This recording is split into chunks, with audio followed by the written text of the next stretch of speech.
ఇప్పటికే చాలా లేట్ అయితే అయిపోయిందంట. ఇంకా అమ్మ వాళ్ళు ఇద్దరిని గుడి దగ్గరికి అయితే తీసుకువెళ్తున్నారు. అసలు మ్యాటర్ ఏంటంటే మా ఇంటికాడ అంకాలమ్మ వారమ్మ తల్లి జాతర అయితే జరుగుతుంది. అక్కడ వెళ్ళేదానికైతే రెడీ అవుతున్నా. ఫస్ట్ బల్జబల్లి గంగమ్మ తల్లి జాతర అయితే జరుగుతుంది. తర్వాత అంకాలమ్మ వారమ్మ తల్లి జాతర అయితే జరుగుతుంది. లాస్ట్ మన్నూరు గంగమ్మ తల్లి జాతర అయితే జరుగుతుంది. ఇప్పుడు జరిగేది మాత్రం అంకాలమ్మ మారమ్మ తల్లి జాతర. నా అవుట్ ఫిట్ ఎలా ఉందో కామెంట్ చేసేయండి. ఇంక అంకాలమ్మ మారమ్మ విగ్రహాలను తయారు చేసే కాడికి అయితే వచ్చేసాను. ఇక్కడికి మేము వచ్చేదానికి నాకన్నా ముందు చాలా మంది జనాభా అయితే వచ్చేసినాడు అమ్మవారి దగ్గరికి. సంవత్సరం అంకాలమ్మ మారమ్మను ఇక్కడ తయారు చేసి గుడి దగ్గరికి అయితే తీసుకువెళ్తారు. ఇంకా కాసేపు పూట్లో అంకాలమ్మ మారమ్మకు బలిచ్చే దునపోతూ మేకపోతూ రెండు ఇవే.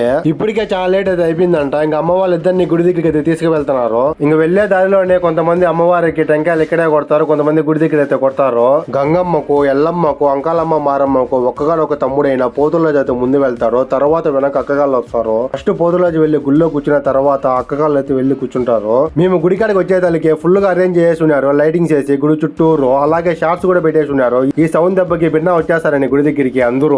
గుడి దగ్గర వడపప్పు పానకం ఇస్తా ఉంటే తినేసి తాగేసి మా వాళ్ళందరూ దునపతి నరికి చూసేసి అమ్మవారిని దర్శించుకొని ఇంటికి రిటర్న్ అయిపోయినాము. నెక్స్ట్ మన్నూరు గంగమ్మ తల్లి జాతర అయితే బల్లె జరుగుతుంది. నెక్స్ట్ బ్లాగ్ లో అయితే పెడతాను, మర్చిపోకుండా చూడండి. వెళ్ళేటప్పుడు సబ్స్క్రైబ్ చేయడం మాత్రం మర్చిపోకండి. ఓకే మరి ఉంటాను.